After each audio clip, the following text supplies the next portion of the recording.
OK, welcome back, everyone, to Web Programming with Python and JavaScript. So thus far in the course, we've taken a look at a couple of different technologies. We took a look at HTML and CSS, which are languages we can use to describe the structure of a web page and then style it appropriately.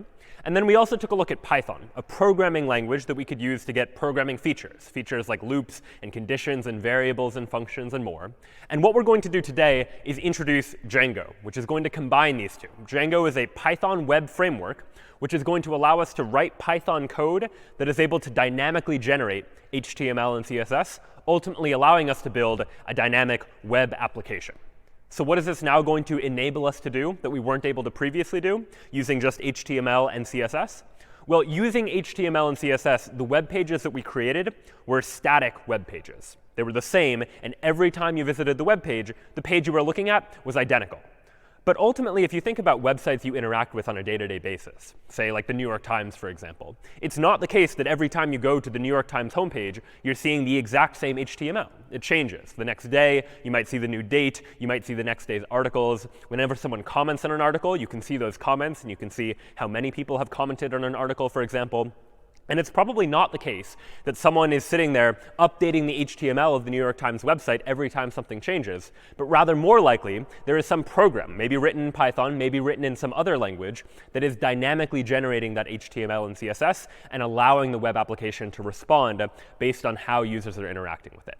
And this is ultimately what we're going to be trying to create using this Django web framework. We're going to be creating software that's going to run on a web server such that clients running in their web browser can make requests to our web server, and our server is going to respond back with some sort of response. And so how does this process actually happen? Well, ultimately, it boils down to this protocol, HTTP, otherwise known as the Hypertext Transfer Protocol, which is the protocol for how messages are going to be sent back and forth over the internet. In this case, you can think about this as a computer, some user, which we might call the client, and then our server, which is going to be the server that is going to contain our web application. We are going to write a Django web application that is going to run on this server, and clients are going to make requests to that server. The server is going to process that request and then return some sort of response. That request might look a little something like this. Underneath the hood, it might start with the word get. Get is just an example of a request method, a way that you might try to get a page. So get just means I would like to get a particular page. In this case, the page I'm trying to get is the / page, just denoting the root of the website, usually the default page for the website. HTTP 1-1 is just the version of HTTP that we're using, and the host is what URL we're trying to access the web page for. So example.com or some other website, for example, that I might be trying to make a request to. So this request ultimately gets sent by my web browser when I type in a URL and press return, for example. The server processes that request and then gives back some sort of response. And the response will generally look a little something like this, beginning with the HTTP version 1.1, or in some cases version 2 now, and then some sort of response code. 200 is a response code that just means OK. Everything was OK. The page was returned successfully, for example. And here on the second line, we see content type text/HTML, which just means the format of the data that's coming back in this response is HTML data. It's HTML data that the user's web browser on the client should then render as HTML, for example. And there are other content types as well and other information that comes back in that response. But the key idea is just thinking about the web in terms of requests and responses. One user makes a request to get a particular web page, and what they get back is a response like this that hopefully includes status code 200, which means OK. But there are a number of other status codes as well. Some of the more popular, 200 means OK. You've probably seen 404, the status code that means not found if you try to request a web page that doesn't exist, for example. Others you might see are 301, moved permanently. That often happens if you're redirected from one website to another, for example. We'll take a look at an example of that shortly. 403 generally means forbidden. You're trying to access a page you're not supposed to have access to. And 500 usually refers to some sort of internal server error, usually meaning that whoever was writing the server, maybe our Django web application, has something that's buggy in it. And we might need to go back and figure out where that bug is in order to fix it. And again, there are other status codes as well, but these are some of the most common that we're going to be seeing and interacting with as we go about building web applications using Django.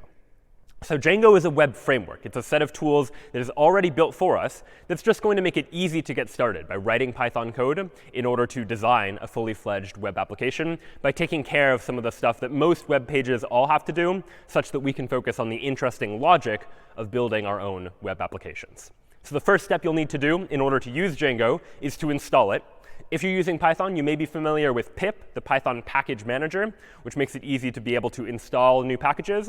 And the first thing we'll probably want to do is install Django. And here we're going to be using Python 3, so you might need to specify pip3 install Django to install Django on your system.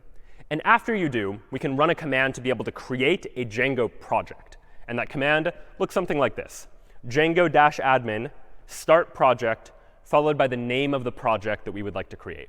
When we run this command, Django is automatically going to create some starter files for us just to get started with the process of building a web application. So let's try creating a project now. I'll go ahead and go into my terminal window. And what I'm going to do is type that command. I'm going to type django-admin and then start project. And then I need to give this project a name. And I'm just going to give this project a name of lecture 3, for example. You can name the project whatever you'd like. And when that happens, if I type ls, what I see is that a lecture 3 directory or folder has been created for me by Django. And if I go ahead and open this up inside of my text editor, we can take a look at what files are inside of this lecture 3 directory. So actually, I'll go ahead and cd into lecture 3 and open it up. And what we see inside of lecture 3 are a couple of files that were given just to get started. So there are a couple of files. Not all of them are really interesting to us right now. But first and foremost, manage.py is a file that Django is going to create for us. We'll generally not need to touch that file. But we're going to use the manage.py file to be able to execute commands on this Django project. And we'll see a couple of examples of that now and a couple of examples of that in future lectures as well. And then the other important one that we'll be looking at is settings.py, which just contains important configuration settings for our Django application. Settings.py comes preloaded with a couple of default settings, but we might want to change those settings to be able to add features to our application as well, or make some modifications to how the application behaves. And then the other important file that's pre-created for us now here is urls.py. And you can think of urls.py as a sort of table of contents for our web application. That on any given web application, on a website, there are a number of different URLs or routes that you can visit. On Google, for example, you can visit /search or /images. And urls.py is just going to be a table of contents of all of the URLs on my web application that I can ultimately visit. And so if I'd like to try running this web application just to see what it looks like, the way to do it in Django is in the terminal. I'll run Python manage.py followed by a command, and the command is called run server. And so this is generally how we'll use manage.py. We'll run manage.py followed by an argument specifying what command we would like to run. And Python manage.py run server means go ahead and actually run this web server. If I do this, I'm now running this web server locally, and I see a bunch of debugging output. But the interesting point to me is that it says down here, starting development server at http://127.001:8000. And so this is where my web application is currently running. 127.001 is an IP address, an address on the internet that just refers to my local computer, the computer I'm looking at right now. So only I can access this, not anyone else on the internet.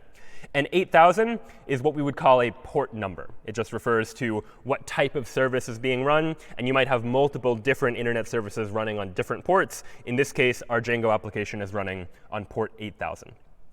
So if I copy this URL and just go ahead and go into my web browser and paste that URL in, what I see is just Django's default page to say our installation of Django works, and this now is the default page that Django is going to give to us to say that Django has been loaded for this web application, and we can now actually start to begin building this web application by adding the features we want to it. And so what we've created here is what we call a Django project. And in terms of the way a Django project is structured, is that every Django project generally consists of one or more Django applications. So one project may have multiple applications within it. And the reason for this division is if you think about big websites, oftentimes a big website, a big project, has multiple different apps that are sort of separate services that operate within it. Google, for example, has Google Search, but also Google Images and Google News and Google Maps, where you can think of each of those individual services as a separate app all under one larger project, like Google, for example. Or Amazon's website, for instance, might be one big project that has a couple of different apps within it. One app for shopping, maybe, and one application for Amazon's video service, for example. And so Django comes preloaded with this ability to take a project and divide it into multiple distinct apps. Maybe for simpler apps, we're only going to have a project that has one app inside of it instead of multiple, but it has the ability to allow us to create these separate apps that have different capacities. So if we want to get started with Django, the first thing we'll need to do after we create a project is create a Django app. And so the way to do that, if we go back to the terminal, I'll go ahead and exit out of this server by pressing Control-C to say I would like to exit, stop running the server. So now if I go back to that URL and refresh it, it won't work because the Django server is no longer running. But I'll run the command python manage.py start app, and then the name of the app that I would like to create. And for our very first app, I'll just call this app hello, for example. So I've now created one Django project called Lecture 3, and inside of which I've created the very first app that I've now called hello.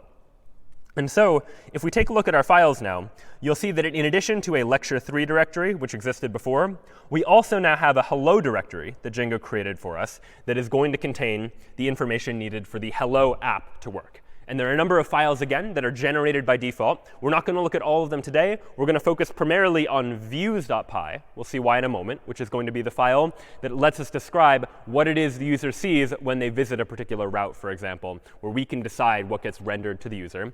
And the other files we'll take a look at over the course of this term, taking a look at what additional features Django has to offer. So we've now created this hello app that we would like to install into this project. And in order to install it, we need to go into the settings for this particular Django project.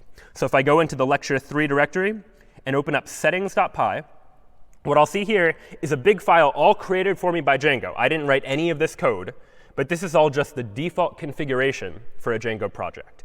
And if you scroll down, somewhere there you'll see a variable called installed apps, which is where Django configures what apps are installed on this project. And there are a whole bunch of individual apps that are installed by default that are just created by Django. One, for example, manages sessions, which we'll take a look at a little bit later.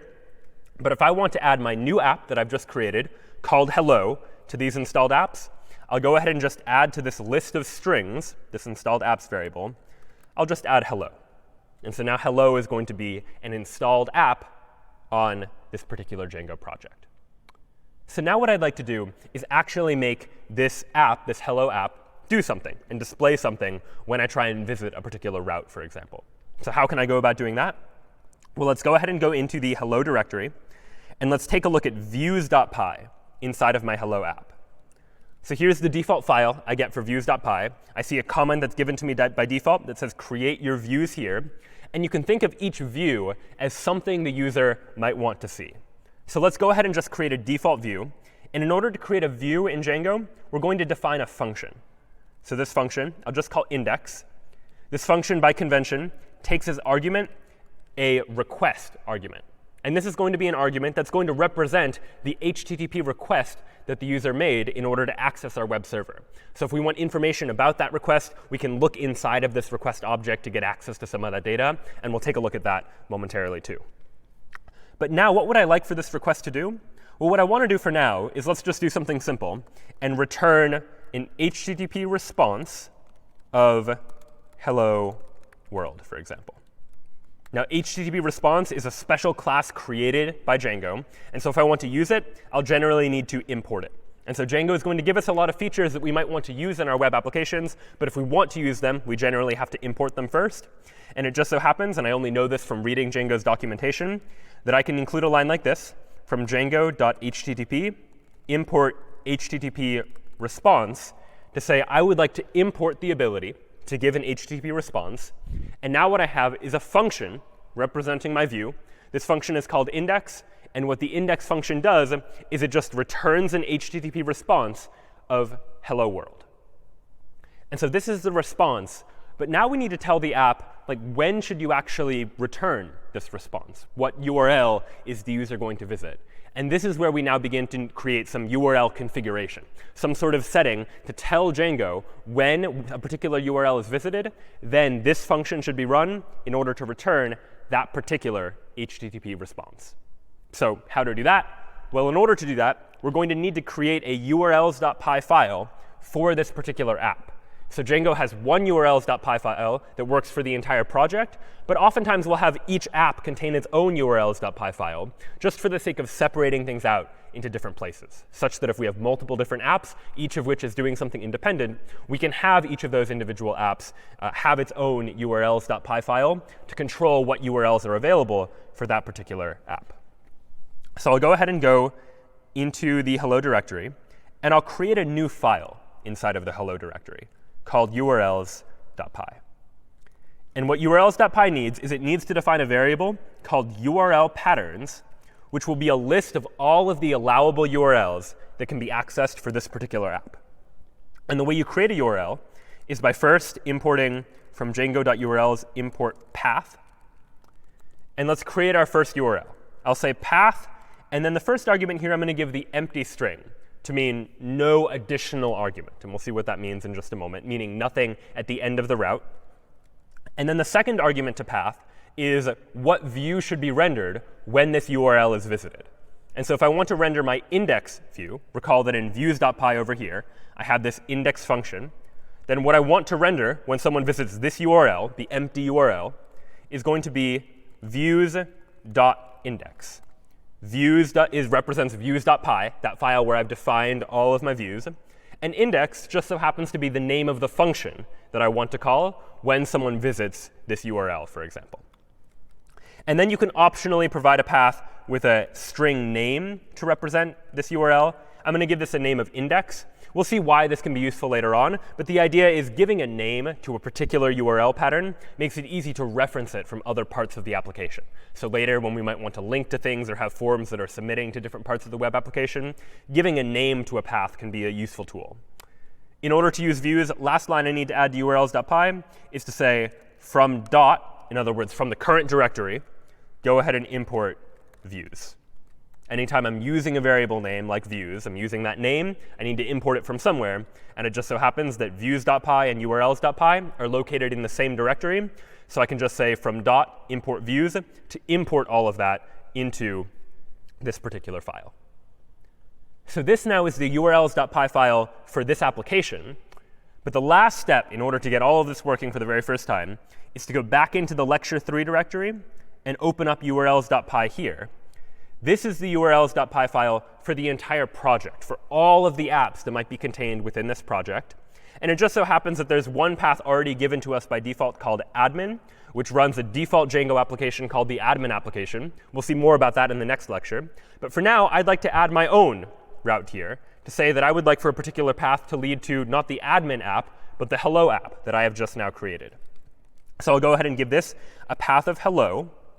And what I'd like to do is say that after you've included the path hello, go ahead and include all of the URLs from the urls.py of my hello application. I basically like to link these two URL configuration files together. And so the command to do that is include hello.urls. Inside of the hello module, get at the urls file there. And that is now what I would like to add as a URL pattern. And in order to do this, I also need to import include, since I'm using include inside of URL patterns. So that was a lot of steps just to get things started. But just to get a high-level overview of how this is all working, I have a Django project called lecture 3. And inside of lecture 3, there's a URLs file that decides what URLs I can access. I can access /admin, which takes me to the admin application, which is created by Django. We don't have to worry about that just yet. But now I've just added that you can go to /hello to go to the hello application. And when you do that, I'm telling Django to look at the urls.py inside of the hello directory to figure out what additional URLs I can get to from there. So this is one master urls.py file that might connect to multiple different other URL configurations that exist as well. Then inside of the urls.py for my app, for the hello app, I've said that when someone visits just the default route on this particular application, go ahead and just run the index function that is one of my views. So all that's to say that now that that is done, I should be able to go back into my terminal and run python manage.py run server to actually start up this web server. And now I can go back to this URL. But instead of just going to that default URL, I'll go ahead and go to that URL /hello. And when I go to /hello, what I see is hello world. So what was happening there is that I typed in a URL. That URL went to Django. And Django looked at that URL and looked at my urls.py file and said, you know, anytime something starts with /hello, that belongs to the hello app. And inside of our hello configuration, we said that when we go to the default route, we should run the index function. And the index function returns this hello world response. And now we can begin to change that response. We can begin to adjust what it is that views.py is actually doing. Right now it says hello world, but if I want to change it to just say like hello, for example, I can just edit it. Now say the index function just returns an HTTP response of hello, for example. And so now if I refresh this page, now it just says hello. So I can edit my files. When I do, Django notices that a change has been made, and it will re-update the server with my latest code, such that now I can visit /hello, and I can see that an HTTP response of hello is what ultimately comes back to me. So now let's take a look at the idea that in addition to just having one view inside of views.py, I can have as many views as I want. I can create additional functions that each return different responses. Maybe I'd like a route that says hello to me, for example. So let me define a new function that I'll call Brian that accepts a request argument. And this function is just going to return HTTP response hello Brian, for example. And now I need to associate this new view that I've created with a URL. So I'll go ahead and go back to urls.py inside of my hello directory. And so I have a default route represented by the empty string that loads the index function. But I can add to this. Just add to this list, add a new path, where if I type Brian into the URL instead, that will load the Brian function. And I'll go ahead and give that a name as well. So now, if I refresh the page, I'm still on just the /hello route, and that just displays hello, for example. But if I go to /Brian, for example, now I see hello Brian. I have two different URLs, one that is just /hello with nothing after it, which was that empty string, and one which was /hello with Brian following it, that loads a different view function that returns a different HTTP response. And so we could imagine continuing to do this. I might want a web application that has a number of different URLs that I can visit. So I could go ahead and add like a David function, for example, that returns an HTTP response of hello David. And then again, inside of my URL configuration, I would say, go ahead and give me another route called David that loads the David function. Each time I'm giving it a URL, so what comes after the /hello, I'm giving it a function to run, the David function inside of views.py, and giving it a name just to make it easier to reference a little bit later. And so now I have /hello/Brian, and now I have /hello/David, each of which displays a different HTTP response. So you can imagine starting to use this feature to begin to build a web application that has a number of different routes, that has different routes to do different things. And many web applications are parameterized by what it is that's actually in the URL. So for example, on Twitter, you can go to twitter.com/someone's username to see all of that user's tweets, for example. Or GitHub, a service we've taken a look at now, you can go to github.com/your GitHub username to be able to see all of the repositories for a particular user, for example. So if you think about how that might be implemented, if either of these services were using Django, they might have a urls.py file or something like it that is just defining a whole bunch of URLs and saying what route should be associated with them when someone visits that page. But you can imagine ultimately that this is probably going to start to get tedious. That if I want to say hello to anyone, if I want to not only support /hello/Brian and /David, but I also want to support arbitrary names like /Harry or /Ron or /Hermione, well then it would seem that I need to create a whole bunch of different functions, each of which says hello to a different person, and then create a whole bunch of different URLs to be able to do that as well. But it turns out that what I can do is create URL patterns that have placeholders, in effect, things that allow me to parameterize the path via certain path converters, so to speak. So what does that actually mean? Well, let's instead of creating functions that just say hello Brian and hello David, let me create a new function that's just called greet, for example, that also takes a request, but takes an additional parameter. Takes a parameter like someone's name, for example. And this greet function is going to return an HTTP response of hello, comma, and then I'll go ahead and plug in the name here.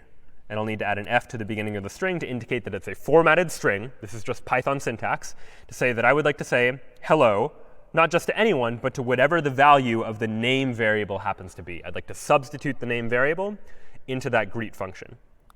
And then what I can do is inside of urls.py, I'll go ahead and add another path. But instead of saying a name like Brian or David or Harry, for example, here, I'm going to say, in angled brackets, stir :name. And when someone visits that route, let's go to the views.greet function, and the name for this route will be greet. And so what's going on here is we have a fundamentally different kind of path. Rather than prescribing exactly what the URL should look like nothing after the end of the route, or Brian at the end of the route, or David at the end of the route, this route here on line 7 is saying this route could be any string that we're going to give a variable name of name to, but you could replace name with something else entirely. And this could be any string. So it could be Brian or David, or it could be any other name. And when that happens, we'll call the greet function. And when that function is called, it will pass in this argument, this name, as a parameter to that function. So now I'll be able to create a custom route that allows me to specify any string and figure out how to deal with that appropriately. So now if I visit /hello/Harry, for example, not a route that I explicitly created, but that is a string, Harry is a string, I press return, it says hello Harry. I can go to /hello/Ron and say hello Ron, and /Hermione to see hello Hermione as well. And you know what? Maybe just for good measure, I'd like to capitalize this name, like Hermione, for example. Well, the way to do that is that I can add arbitrary Python logic. It turns out that with any Python string, there's a function or method on that string called capitalize that I can say is just .capitalize. And if I can do it in Python, then Django allows me to incorporate it into the response that I'm giving back. So I'm now using Python to take the name, capitalize it, and use that in the response that gets sent back to the user. So now /Hermione returns hello Hermione with a capital H, likewise for hello Ron, likewise for hello Harry. I've now been able to add a route that takes an HTTP request as well as a parameter, that name, whatever was in the URL, and return an HTTP response that just says hello to that person. So these HTTP responses can be any HTML content. Right now we're just using text, but you can imagine adding lists or tables to this as well. But you might imagine that if I have to include an entire HTML page just inside these double quotes, that's going to get unwieldy very quickly. Very quickly, we're going to find that there's a lot of HTML to just go in a single string inside of a Python program. And if we think back to the principles and the ideas that we've been looking at in this course so far, we've generally tried to separate out different parts of our application wherever possible. And there's a lot of value in that. One, in just keeping things clean. Two, in making sure that people are able to collaborate. If you want one person working on the Python logic and one person working on the HTML, you'd rather they not step on each other's toes as they're working. And so what we can do in Django as well is separate the response, the HTML, from the actual Python code here as well. And so the way we can do that is instead of returning an HTTP response, I can instead, let's say for this default route, instead of returning an HTTP response of hello, let me go ahead and render. And when I render something, I need to pass in the HTTP request. But I'll also pass in the name of a template. And I'll go ahead and call this template hello/index.html. So if I don't want to render just a string, but I want to render an entire HTML file, I can call this render function, pass in the request, but then also pass in the name of a template. And now all I need to do is create that template. So let me go ahead and inside of the hello directory, I'll create a new folder called templates. Inside of that templates, I'll create a folder called hello, because the template name here is hello/index.html. So I need to create a folder called hello, inside of which is a file called index.html. I could have just called it index.html without the hello, but the reason we often want to prefix our templates with a directory name is to so-called namespace them, to make sure that if we have multiple different index.html files in multiple different apps, to make sure they don't conflict with each other. So Django best practice is to use hello/index.html, or whatever your app name is. And inside of that hello directory, I'll then create a file called index.html. And this index.html can contain any HTML content, same as we've seen before. So I could add that doc type, the HTML tag, a title of hello, and maybe inside the body, I'll have an h1 that says hello world, for example. And so I can have an entire HTML page just like this. And now, when I visit the default route of my web application, by going back into my web browser and just going to /hello, for example, now I see that HTML that I've defined inside of index.html. It's a big h1 that just says hello world. And it turns out that these HTML pages, these templates that I can render using Django, are parameterizable as well. Right? Maybe I want to implement hello/Hermione as some sort of HTML page, an HTML page that says hello, Hermione. And using HTML out of the box, you can't really do stuff like this. HTML is a markup language, not so much a programming language, which means it doesn't by default have support for things like a variable to represent someone's name. But using Django's ability to take an HTML page and treat it like a template that we can render, Django's added its own templating language, so to speak, on top of the existing HTML. And I can take advantage of that to be able to render an HTML page that actually has a variable inside of it, or a condition inside of it, or a loop inside of it, as we'll see in just a moment as well. So let's go ahead and go back to views.py. And the function that I would like to change is this greet function here, that right now is just returning an HTTP response. But I'd like to render an entire page, for example. So what might I render? Well, let's render a template called hello/greet.html. And then this render function can take an optional third argument, which is called the context. And the context is all of the information that I would like to provide to the template. All the variables, for example, that I want the template to have access to. And so one thing I might want my template to have access to, for instance, is something like a name. And so this is a Python dictionary, just a sequence of key-value pairs. And this name might be associated with what value. So name is the key. The value I want to be name.capitalize. And so what's going on here is that now, when I render this template hello/greet.html, I'm providing that template with some additional context, some additional information, as represented by this dictionary here, where I'm providing information with a key of name. I'm effectively giving this template access to a variable called name. And its value is whatever name.capitalize is equal to, where this name here is the argument to the function greet.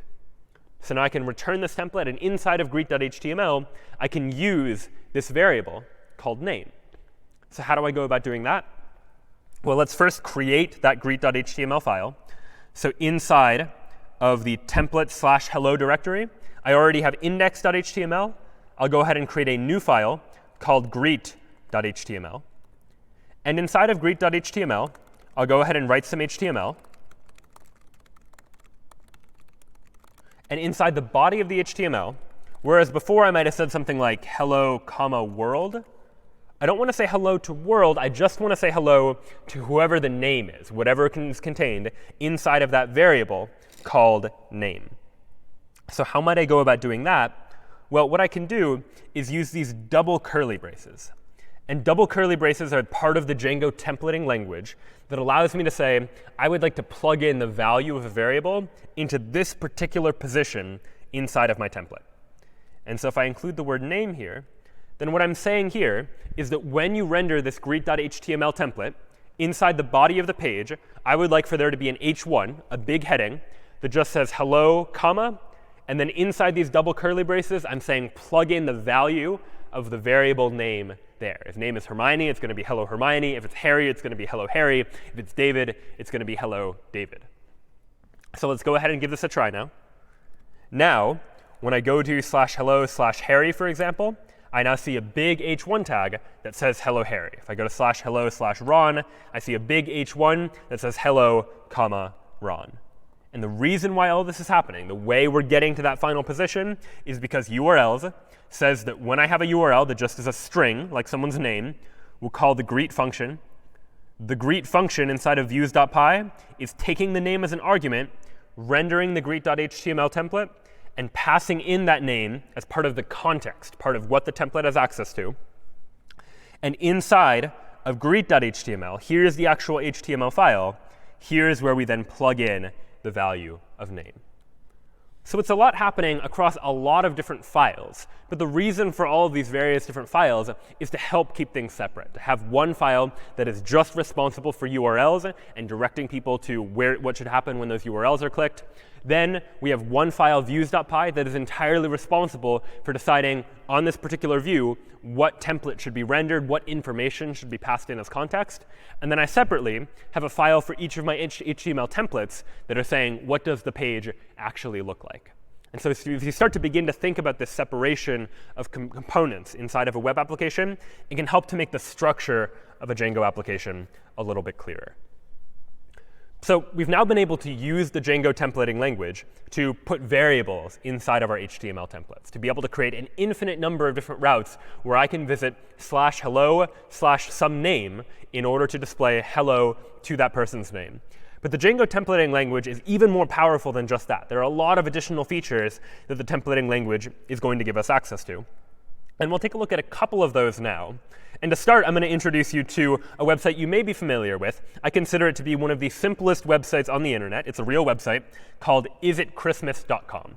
And if I visit isitchristmas.com and press return, here's what the website says. The website says, no, it is not Christmas. And you just have to take my word for it. If you visit this website on Christmas Day, you go to isitchristmas.com, it will instead say yes. And so this website is very simple. You might imagine that it's really just an HTML page that probably contains a big heading that in this case just says the word no, but on Christmas Day just says the word yes. Now, how might a page like this be implemented? Well, one way you could imagine is that on Christmas Day, whoever maintains the website goes into the HTML and changes no to yes, and then afterwards changes the yes back to a no. But we can be a little bit cleverer about this if we realize now that we have the ability to use Python logic, to be able to use logic like a condition to be able to decide how a web page is ultimately going to be rendered. For instance, the condition might be something simple like, if today's date is Christmas, then render yes, else render no. And so we're going to use Django and take a look at some of the features of Django's templating syntax to be able to create a website like this. We're not going to create is it Christmas, we're going to create is it New Year's that checks if the current date is January 1st or not. This is going to be a separate app. It's sort of distinct from our Hello app. The Hello app just says hello to people.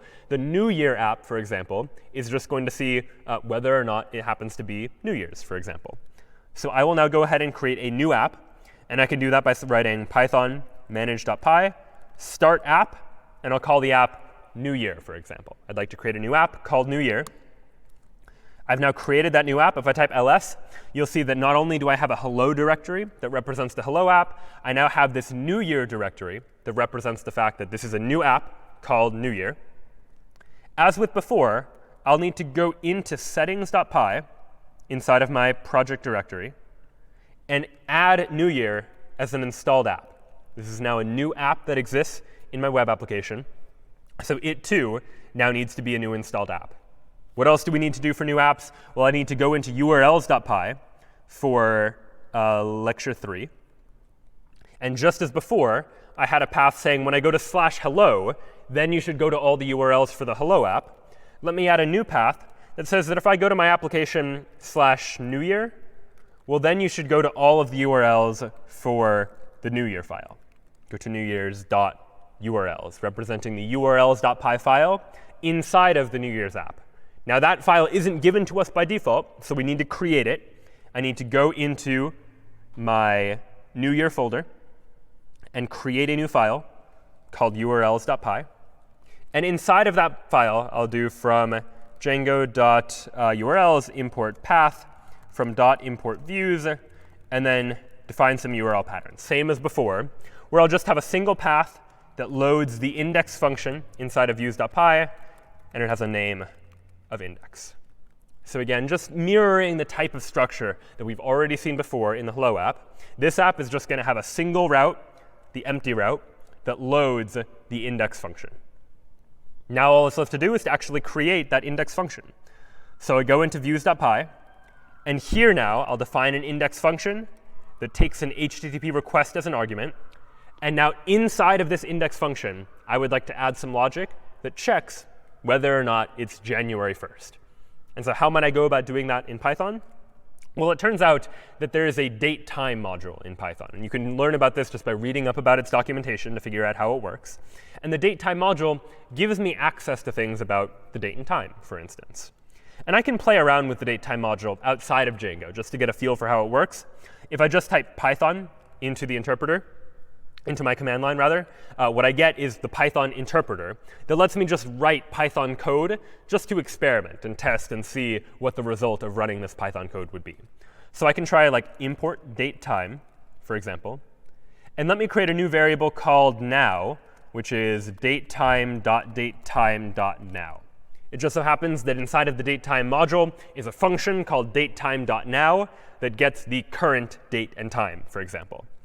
And so inside of now, I have access to variables like now.year, for example, which tells me the year, now.month, now.day, that gives me information about the year, the month, and the day of the current timestamp, based on getting whatever the current time is right now. And given that I have this information, you can imagine us constructing a Boolean condition to check whether or not today is in fact the new year. And that condition might look like now.month equals 1. And now.day equals 1. And I can press return and see that, OK, the result of this condition is false. It is not true that both the month and the day are true, or are 1, rather. And so using that sort of condition, I can now take that and adapt it into my Django view that I'm using to try and render whether or not it's the new year or not. So how might I go about doing that? Well, what I'd like for my index function to do is return render a template. The template will be called newyear/index.html. And then what context would I like to provide to this template? What information, what variables do I want for this template to have access to? Well, I want it to have access to a variable that will just be called newyear. And in order to access that, I need access to the current date. So to do that, at the top of my file, I'll go ahead and import datetime. And inside of my index function, let me give myself a variable called now, which is equal to datetime.datetime.now. And this new year variable that I'm passing in to my template will be equal to now.month equals 1 and now.day equals 1. So if it is the case that after I get the current date and time by running datetime.datetime.now, saving the result inside of this variable called now, if both the month and the day are equal to 1, then the value of this new year variable is going to be true when the template gets access to it. Otherwise, as it is the case today, and on most days, the value of that variable is going to be false. Now all that remains for us to do is to actually create this template, newyear/index.html, and have that template somehow use this new year variable in some interesting or meaningful way. So how do we do that? Well, if you recall what we did with the hello application, when we want a template, then inside of our application, this new year app, we'll need a new folder that we'll call templates, inside of which I'll create a new folder called new year. And inside of that, I'll create a new file that will be called index.html. Here will be the index.html file for this new year application. The structure will be very similar. I'll give it a title of is it New Year's? And inside the body, now here's where the interesting logic is. Sometimes I might want a big H1 that says yes. Other times I might want a big H1 that says no. And what I need to do is conditionally decide when to say yes and when to say no. And inside Django's templating language, and again, you'd only know this by reading Django's documentation, just as we used double curly braces to say plug in the value of a variable here, the syntax for logic inside of a Django template, like conditions, is curly brace %sign. So we use curly brace %sign, some logical statement, and then %sign curly brace to include any kind of logic. And the logic in this case is an if statement. And this is very Python-like. We'll say if new year. New year is the name of that variable that I passed into this template. And if it is the new year, then I want to display an H1 that just says yes. And then else, also inside of curly braces and %signs, I want a big H1 that just says no. So if it's the new year, then yes, else no. And then Django also requires me to give an end if tag to say this is the end of the if statement. Unlike Python itself that uses indentation to denote when the if statement is beginning and ending, in Django the indentation is optional inside of the template. But in order to distinguish when the if statement is happening from when the if statement is over, we need this end if tag at the very end. So this here is a condition inside of our Django template. We're saying if a particular variable is true, then render this in the HTML. And else, render something else. If it's the new year, say yes, it's the new year. Otherwise, say no, it is not the new year. So we can try this out. Right now, we're on the route /hello/Ron. If I instead not go to /hello, but go to /new year, for example, this site can't be reached. OK, so why did that happen? 127.0.0.1 refused to connect. So what must be happening is for some reason my web server isn't running. And it turns out that in order to create the new application, I had stopped my web server. And so if ever that happens, to start it up again, we can just rerun Python manage.py run server to say I would like to now start up this web application again.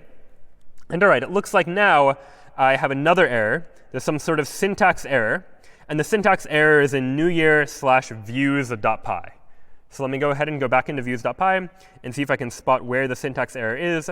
And all right, it looks like render is a function. Function arguments need to be enclosed in parentheses. And while I have a starting parenthesis here, I'd forgotten a closing parenthesis. So I'll go ahead and add that. And now that will complete the render function. And now I should be able to load /new year. And indeed, what I see is that no, it is not the new year. And so what happened is we ran some Python logic, calculated the current date and time, checked to see is the current month 1, is the current day 1. And if that's not true, then we're here displaying no. And if we look at the actual HTML of this page, like what HTML is actually making up this particular page, which I can do by right-clicking or control-clicking and just clicking View Page Source, this will show me the HTML of this page. This is the HTML that came back from the web server that my web browser, Chrome in this case, is rendering. And what you can see is it looks very similar to the index.html template we wrote before, but it only contains no. It doesn't contain any of that if logic. It doesn't contain the yes. It just contains the HTML content that we wanted to respond with back to the user. And so you might imagine, based on this, that what Django is really doing is taking the index.html template and then manipulating it based on the input we get, based on whether or not it's the new year or not, to say that if it's not the new year, then all we should do inside the body is display an h1 that says no. And the user, when they get it, they don't see the conditions. They don't see there was another branch that could have been taken. They only see the final result of rendering the template with whatever variables and logic and conditions happen to be inside of that rendering process. So when the user sees it, all they see is the word no. And if we were to run this program on New Year's Day, it would indeed say yes. And we can test it just to see what it would be like if that were the case by cheating a little bit. Instead of now.month equals 1 and now.day equals 1, let me just go ahead and replace this condition with new year is equal to true. Just to test it, let's try passing in the value true as the value of new year and see what happens instead. And now when I run this page, now it does say yes, as we might expect it to on New Year's. And so that can be a nice way of just testing what would happen if you were to replace a particular variable with a particular value.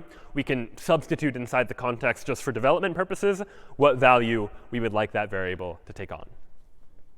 Now we've rendered HTML, but we haven't really added any styling to this website just yet. The real isitchristmas.com has the text centered a little bit. It's in sans serif font instead of having the little serifs or the glyphs at the edge of each of the characters. So maybe I'd like to add some custom CSS to this file as well. And we could do this conventionally the way we've seen it done before by just including a CSS file. And that is what we're still going to do. But Django has a special build system for dealing with what are called static files, files that aren't going to change. The HTML of this page, that's not a static file, because it changes depending on whether it's New Year's or not. If I visit it on New Year's, it says yes. If I visit it when it's not New Year's, it says no. And so this is a dynamic page. But static files, files that don't change like our CSS, the CSS doesn't change whether it's New Year's or not. And because that file is unchanging, Django calls it a static file. And it means that Django can be a little bit cleverer about it. If you start to think about projects at scale, you might store your static files somewhere separate, just in some place that makes it easy to access, where they're cached for faster reads later on. We'll talk about that a little more later in the course as we start to delve into topics like scalability as you begin to build larger web applications on the internet. But long story short, Django contains a lot of features that make it easy for us to deal with static files, files that don't change, like CSS files.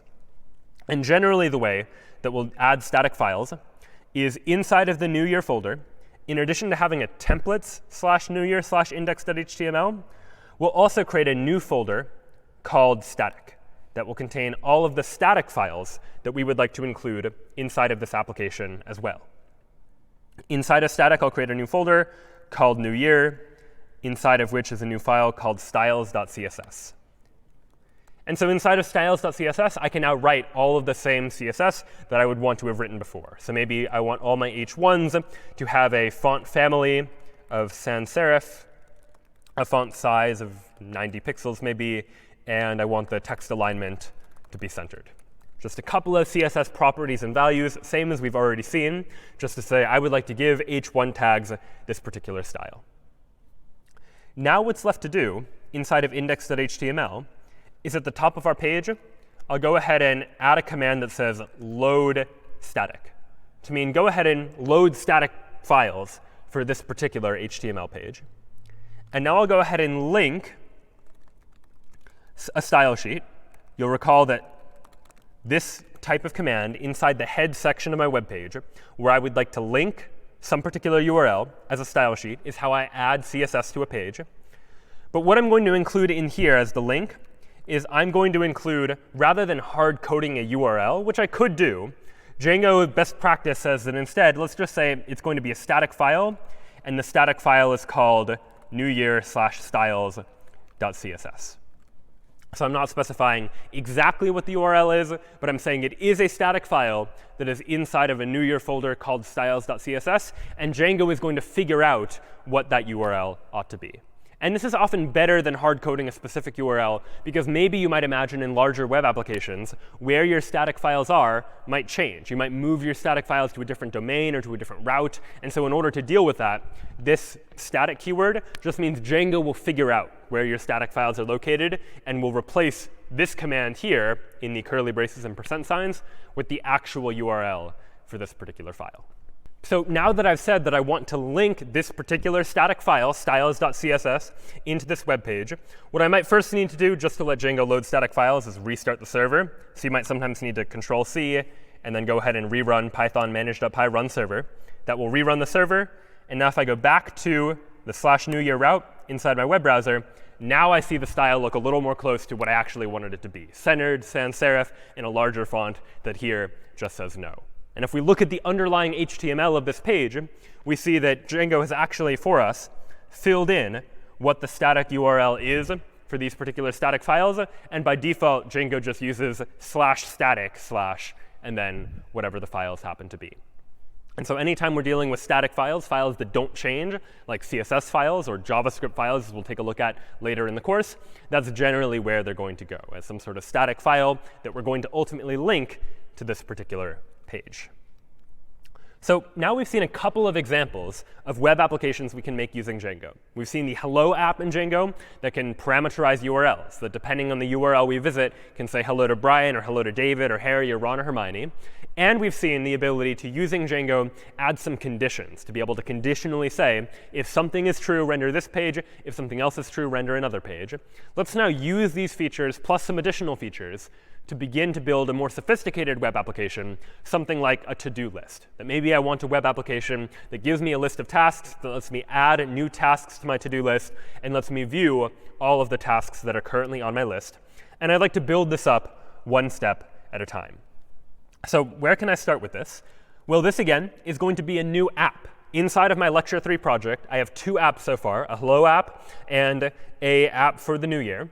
And now what I'd like to do is create a third app that I'm just going to call Tasks, that is going to be my task management app that's all under this umbrella Lecture 3 project. So I'll go ahead and run python manage.py start app tasks to say I'd like to go ahead and create a new app called Tasks. Anytime I create a new app, a couple of steps I need to follow. Recall that I need to go into settings.py inside of Lecture 3 to say that in addition to installing Hello and New Year, I'd also like to install the Tasks app, for example.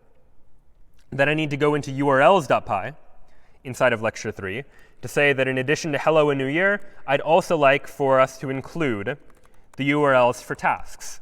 This URLs is, again, the table of contents for my entire web application, where in my web application, if I visit /hello, then we go to the URLs for the Hello app. If I go to /tasks, then I go to the URLs for the Tasks app, so on and so forth. It tells me all of the different URLs that I now have access to. And as with before, the URLs file isn't created for me inside of my application. So I will need to go into the tasks directory And inside of the tasks directory, I'll go ahead and create a new file that I will call urls.py.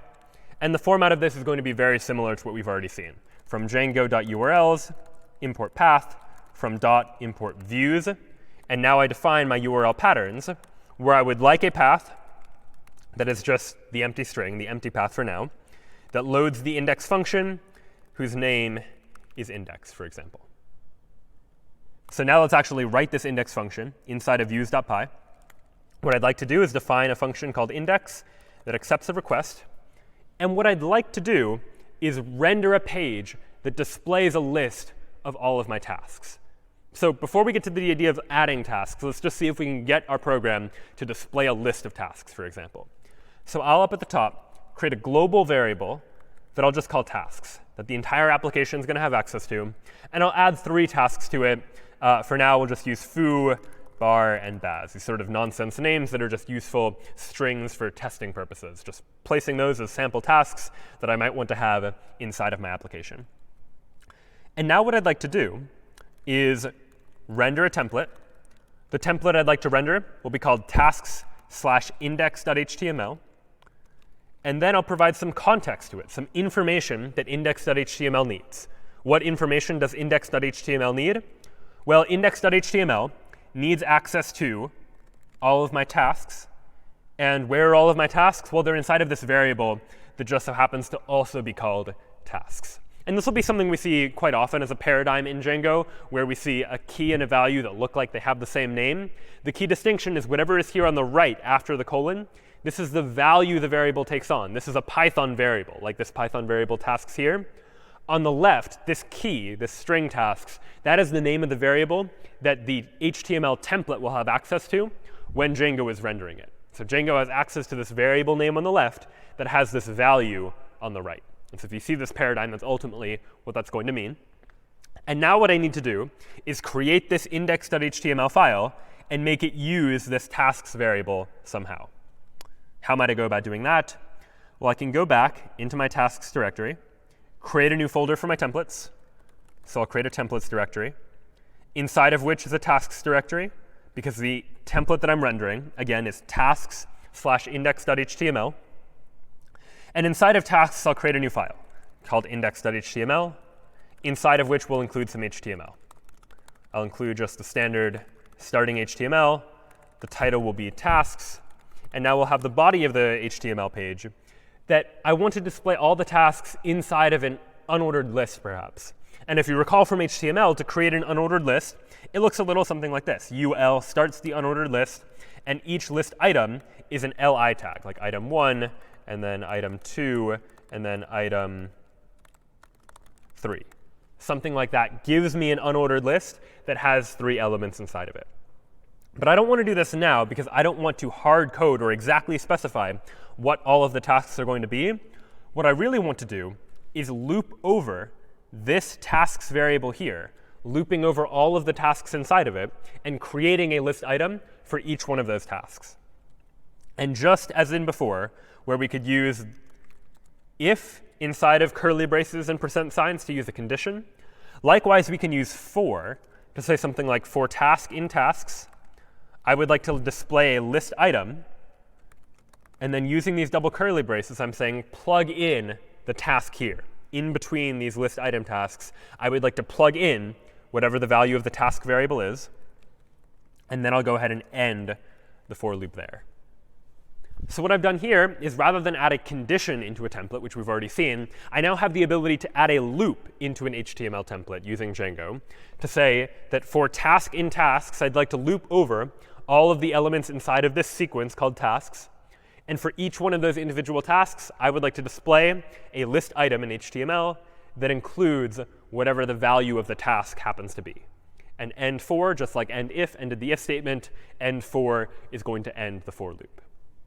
So this syntax now, rather than give me exactly the same number of list items every time with exactly the same content, will be dynamic. Whatever the value of tasks is, we will now see on this page each one as a list item. And we can test this right now if I actually run this application by going to python manage.py run server. I'll go ahead and go to this URL. The default URL has no page, but if I go to /tasks, well, then here's what I see. I see an unordered list that has foo, bar, and baz. Each one is a list item. And if I view the page source to see what the actual HTML is, here's what I see. I only wrote one li tag inside of my template, but because I put it inside of a for loop that iterates over each of the tasks, what I ultimately get in the HTML that comes back to the user is one list item for each of the elements that was originally inside of that list. So I now have the ability to loop over a list in order to generate that list of tasks.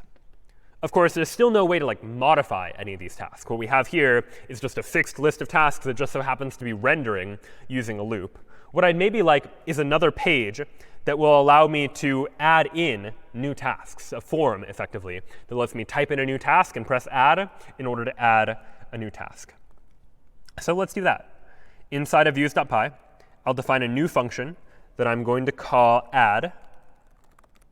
And what the add function is going to do is render tasks/add.html. In order to know when to run this view, I need to give this view a URL. So I'll go into urls.py and add a new path. When I go to the add route, I want to go to the views.add function, and I'll call this function add, for example. And so now, when I go to /tasks/add, it's going to call the add function inside of views. And inside of views here, it's going to run this function that will render add.html. So let's go ahead and now write add.html. We'll go into templates. I'll create a new file called add.html. And you know what? Add.html syntax is very similar to the syntax from index.html in terms of what the HTML content is. So I'll go ahead and just copy this whole page from index.html, paste it into add.html. The only thing that's different is the body of the page, where instead of an unordered list that displays all the tasks, I'd instead like a form, where that form has an input whose type is text, and maybe this input field has a name called task, such that I can access that input data later, and an input whose type is submit, for example. And maybe I'll give it a big heading at the top that says, add task, for example. So now I have a new route that adds a task. So my default /tasks route just displays a bulleted list of all the tasks.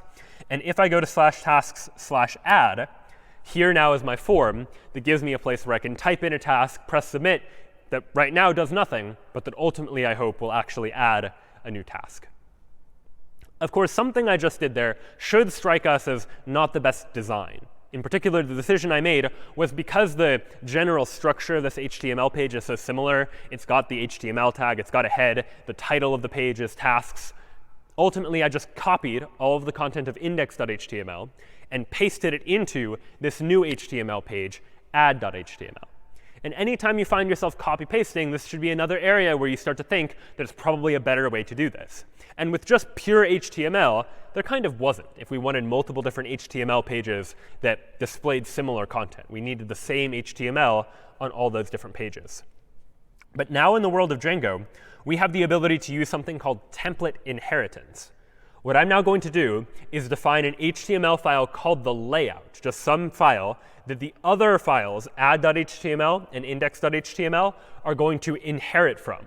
They're going to inherit from my layout all of the structure of the page that's the same on both of the pages. And all I then need to write is what differs between the pages. And as I mentioned before, the only thing that differs between add.html and index.html is the content of the body of the page over here. So what can I now do? Well, I will create a new file inside of my templates/tasks directory called layout.html. And layout is going to have the basic layout that is common to both of these pages. I have a title whose title is tasks. I have the body of the page. And maybe there's more in common with both of the pages as well that I could add. But right here, this in between the body tags, this is the body of the page that is going to change between each of the different pages. So to denote this inside of a layout in Django, I'll again use the curly brace and percent signs. I'll call this a block, and then I'll give this block a name. I'll call it body, just because it's the body of the page, but I could give it any name. And then I'll add an end block at the bottom here. And so what I've now said inside of this layout file is that this layout file has a body inside of this structure of the page. And inside the body is this block called body. And what I'm saying here is this block might change depending on which file we're using, add.html or index.html. The rest of the structure won't change, but the content of this block called body, might change. And so now what I can do inside of index.html and add.html is, instead of including all of this logic, I can get rid of everything other than the key part of the page that's going to be different about index.html. The only thing different about index.html is this unordered list. And what I'll now include at the top of index.html is I'll say that this HTML page extends tasks/layout.html. So this is now this idea of template inheritance. I'm inheriting from the layout.html template, basically saying use the layout.html template, except inside of block body, I would like to include all of this content. And maybe I'll give it a h1 that just says tasks, just as a title as well. And so now what index.html is saying is, rather than need to include all of that HTML, all I need to say is this HTML file is based on the layout.html file. But the difference is that inside the body of the page, it's going to be this particular content here. And for add.html, I can do exactly the same thing. I can just add this line, extends tasks/layout.html, to the top of add.html. And then I can get rid of all of this boilerplate code, so to speak, and just include the part of the page that differs inside the body of the page. And so it seems like we've done a fair bit more work for just these two pages. But if you imagine more complex websites that might have dozens or hundreds of different pages, the ability to factor out the HTML that pages have in common can definitely be very helpful just for good design, to be able to make sure we're not repeating ourselves. And if we ever need to change the structure, rather than change it in dozens or hundreds of different places, we just change it in one place inside of the layout file. And the result of that is that it's going to change in each of the pages that inherit from that page as well. And we can test this by just going back to /tasks/add, which looks fine, and back to tasks looks fine too. Both of these pages now are inheriting from that basic layout.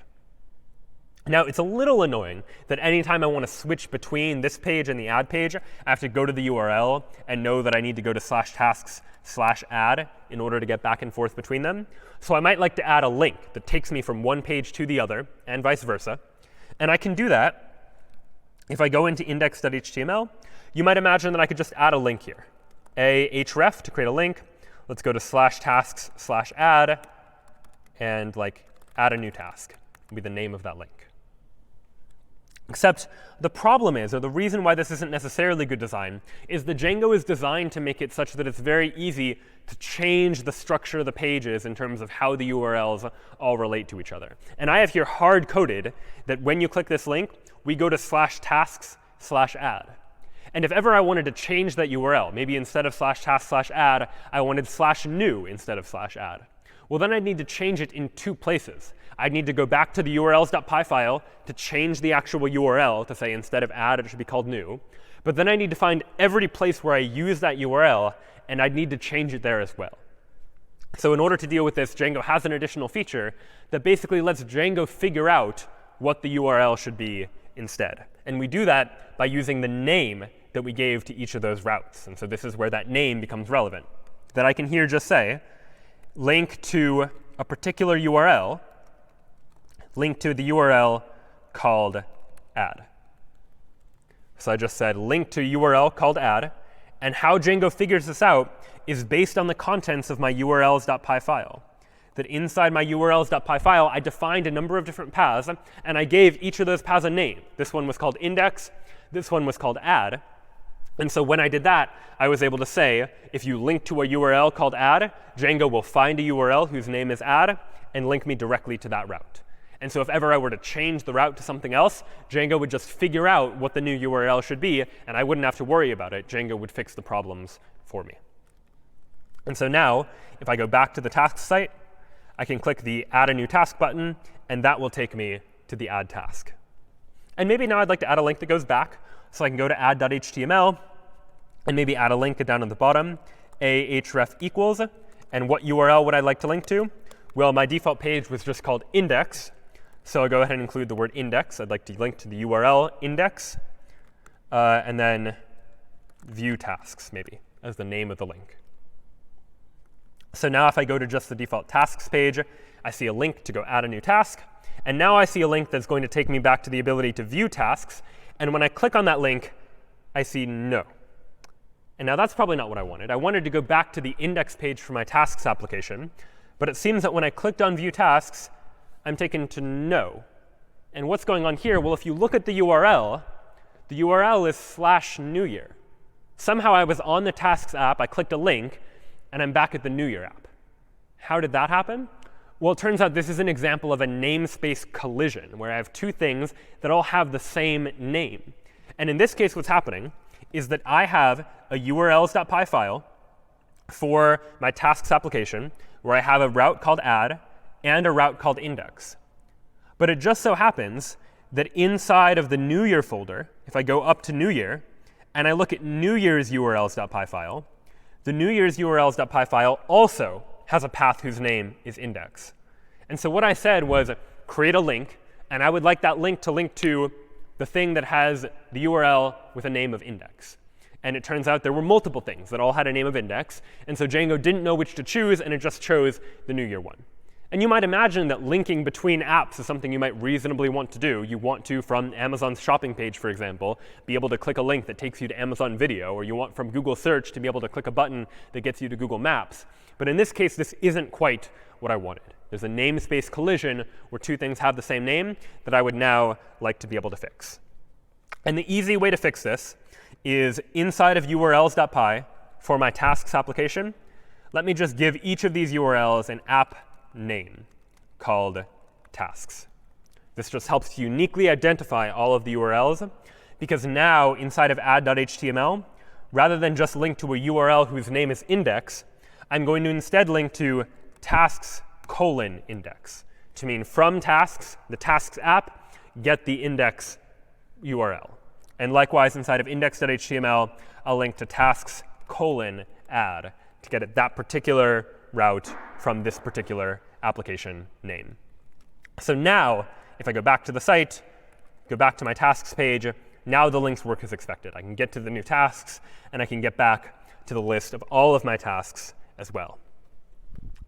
So this now works. I now have these two pages, one that displays my list, one that displays my ability to add a new task. But the form to add a new task doesn't really do anything right now. I type in a task. I type in like foo if I want to add a task called foo, and I press submit, and like nothing happens. Nothing changes meaningfully on this site. So I'd like for this form to do something. And we've seen that we can add an action to a form to be able to take that form and submit it somewhere. And that's what I'd like to do when I add a new task. I'm going to add an action to this form. And when I submit the form, what URL would I like to submit it to? Well, I'll go ahead and submit it back to the URL for tasks:add. I'll send it back to that add URL when I submit the form. And I'm going to give this form a specific request method. Its method is going to be post.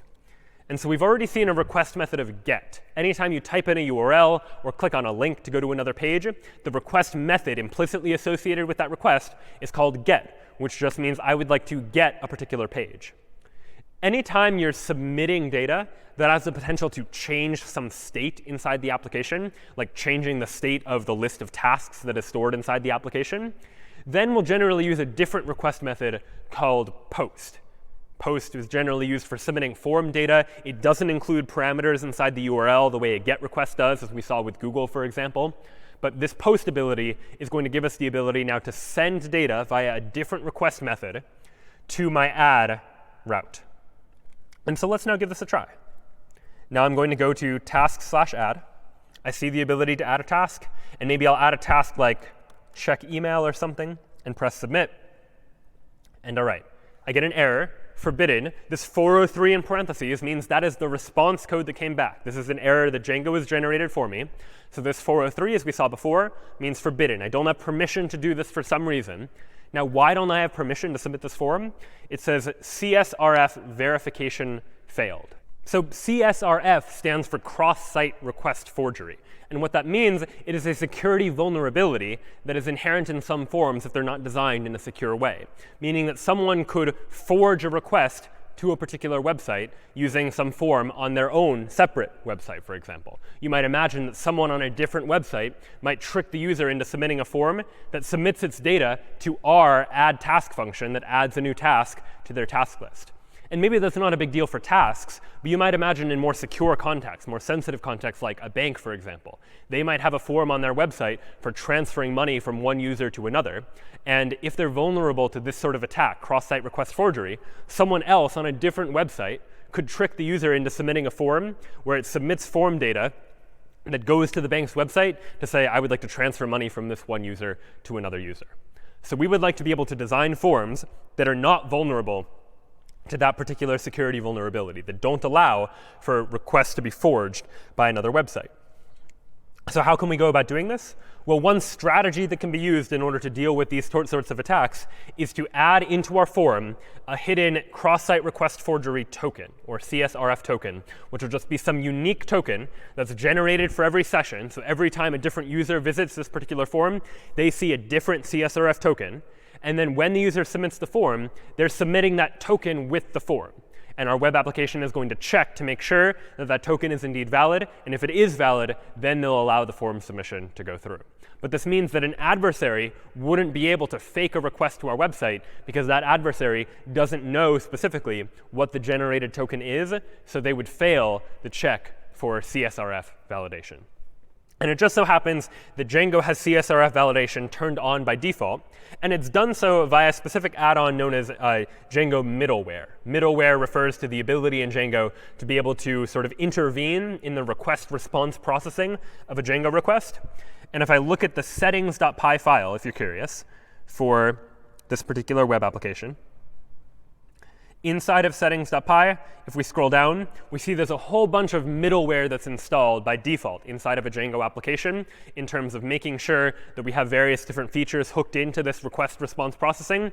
And one of those is the CSRF view middleware, this feature of Django that allows it to make sure that our requests, whenever we're submitting data via post, something that has the potential to change the state of the application in some way, that we need to have CSRF validation. We need to add some sort of token to our form to make sure that Django is able to authenticate the validity of this form, to make sure they know the form actually came from the web application itself.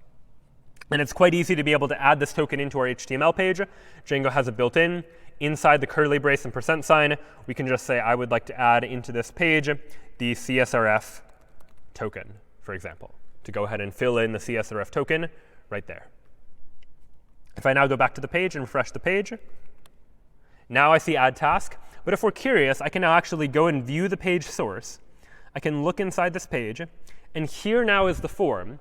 And this is the form, same as we saw before. But you'll notice that Django has inserted this additional input field, this input whose type is hidden, meaning we won't be able to see it normally, whose name is CSRF middleware token. And here's its value, some long string of characters that Django has generated for me, such that when I submit this form, it's going to check to make sure this token is valid. And if it doesn't find this token, it is not going to accept my form submission. And if someone else goes to this website, they're going to see a different token presented to them as well. And that helps to make sure that nobody can forge these sorts of requests. So now if I type in a task that I'd like to add, something like check email, and press submit, now the form does submit without errors. Of course, it doesn't do anything. If I go back to my task list, it's still empty. But at least I've now been able to submit that form. It's worth noting that inside of add.html, we created this form sort of from scratch. I created an input field whose type is text and whose name is task.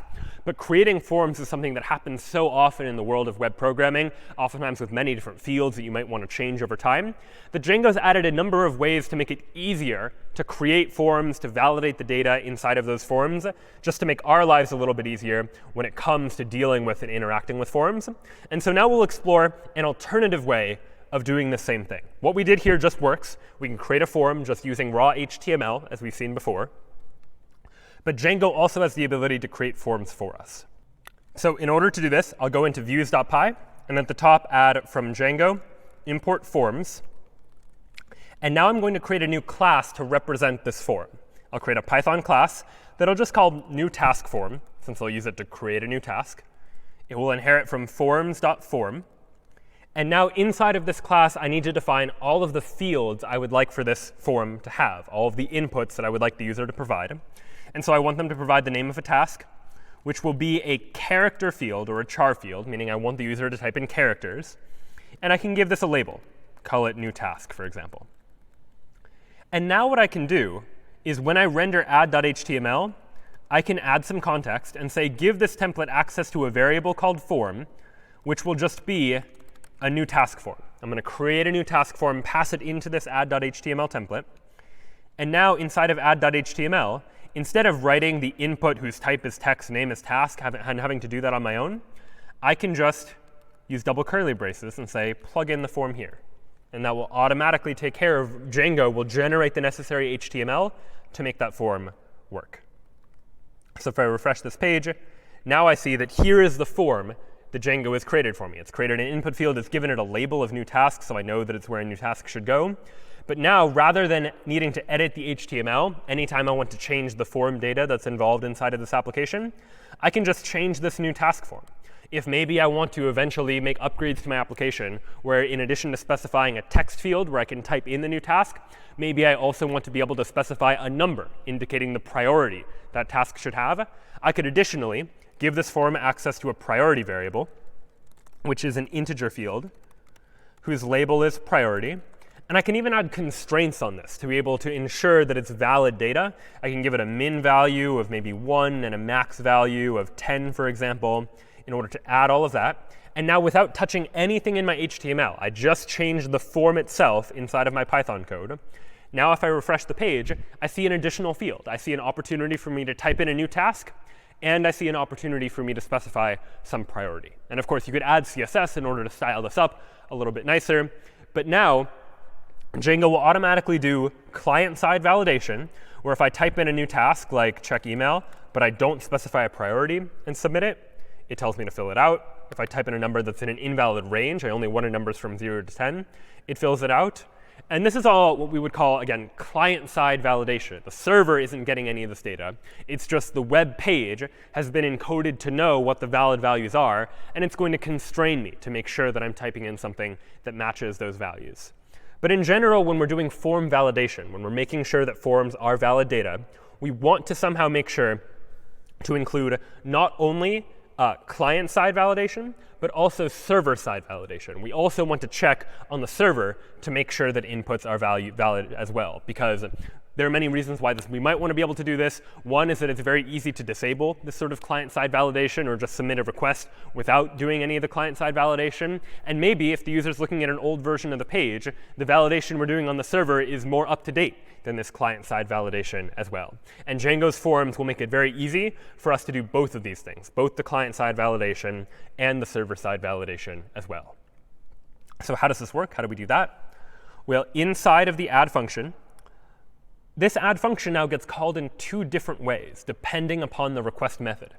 If I try to get the add page by just clicking on the link for add a new task or going to the URL of /add, then I want to just render a new blank form. But if I post data to this page by using the post request method instead of get, that means I'm submitting the form, and I now want to submit a new task to be added to my list of tasks. So I'd like to add a check for that.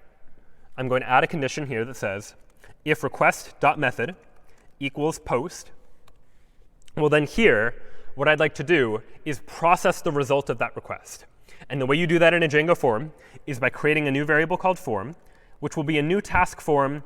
And if I just use new task form with 2 parentheses like I did before, that creates a blank form. But you can also populate that form with some data.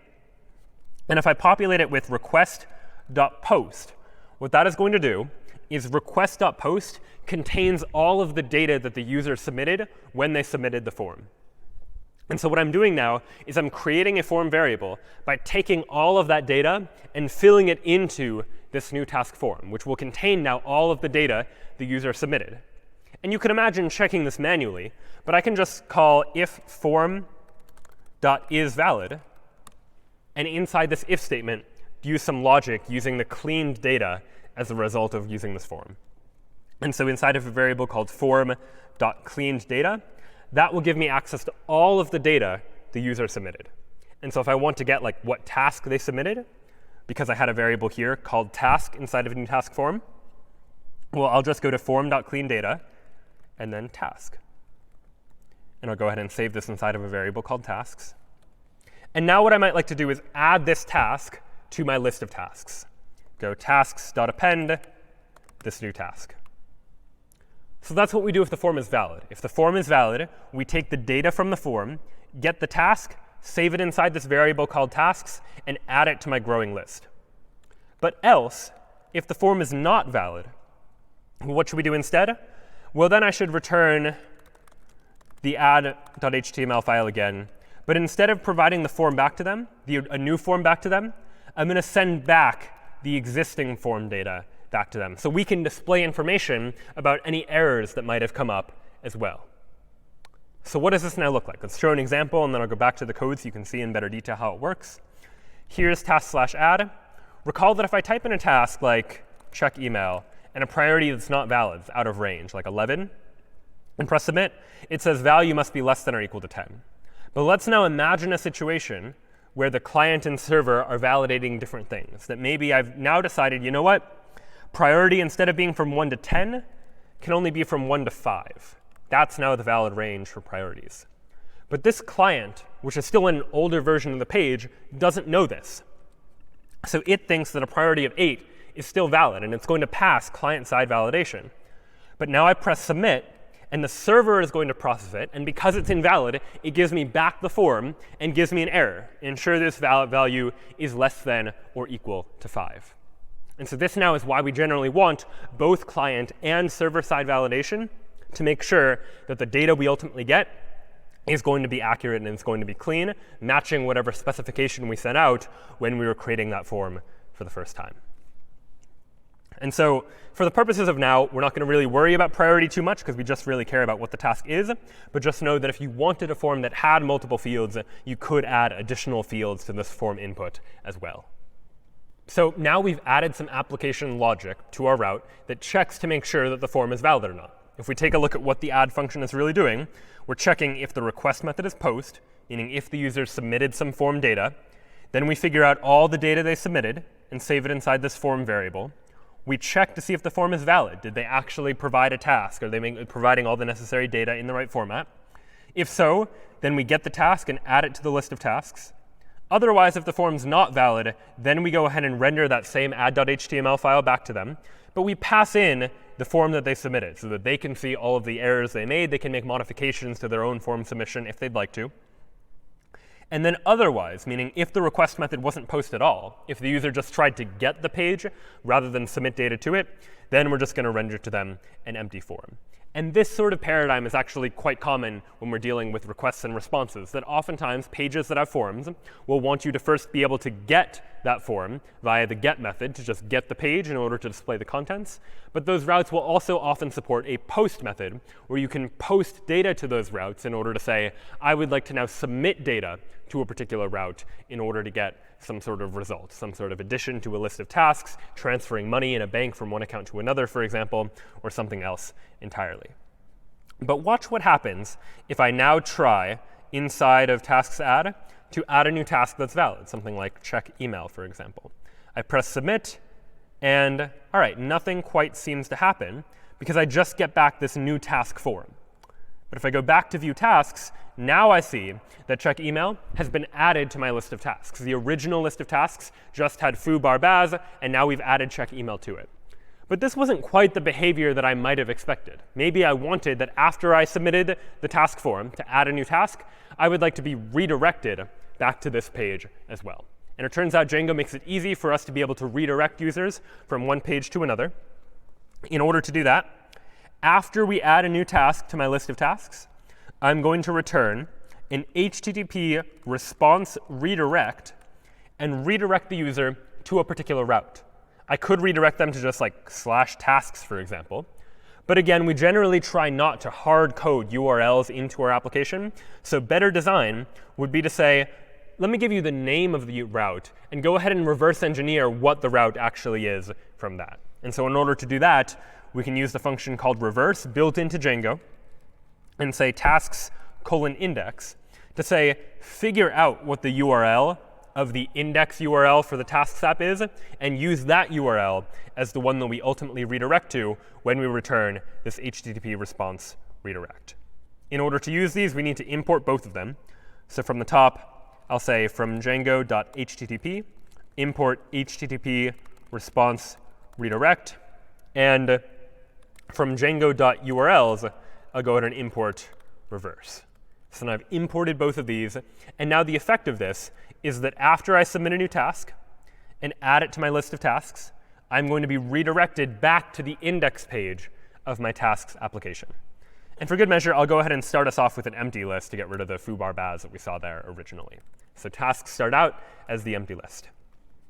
Now I'll refresh the page. I see no tasks in here by default. But if I add a new task, I type in something like check email, press submit. I now see that added to the task list, and I get redirected back to the task page. I can add a new task, something like do laundry, press submit, and that gets added to my tasks list as well, too. So by maintaining this global variable called tasks and updating it anytime I submit the form, I've been able to dynamically grow this list of tasks inside of my application and display all of those tasks here inside of my HTML page. However, there's still one big problem with the application that I've built, and it goes back to the idea that I've stored these tasks inside of a global variable. This variable is something the entire application has access to, which means that anyone who visits my website is going to be able to see the same exact list of tasks. And we can simulate this by imagining someone else visiting this URL, which I can simulate in Google Chrome by opening an incognito window to simulate a different session, a different person interacting with the page, and going to the same URL. What they see when in the incognito window they go to the same URL is they see the exact same list of tasks. Both me and another person see the same list because there's just one tasks variable across the entire application that is shared among all of the requests that come in to that particular application. And that's probably not what I want when I'm dealing with something like a list of tasks. I probably want it to be per user, such that if a different user visits the page, they have their own list of tasks as well. And so in order to do this, we'll introduce the concept of sessions in Django or in the web more generally, where sessions are a way, for one, Django to be able to remember who you are, such that on subsequent visits, it remembers who you are and knows who you are. But more importantly, it's able to then store data about your particular session. It's able to store your user ID or information about you, or in this case, it's able to store all of your tasks. And so in order to take advantage of sessions, instead of having a global variable called tasks, we're going to go ahead and delete this, and instead store tasks inside of the user's session. So inside the index route, I'll include a line like this. I'll check to see if tasks is not in request.session, meaning if I look inside the session, and you can think of the session as like a big dictionary representing all the data we have on file inside the session about the user.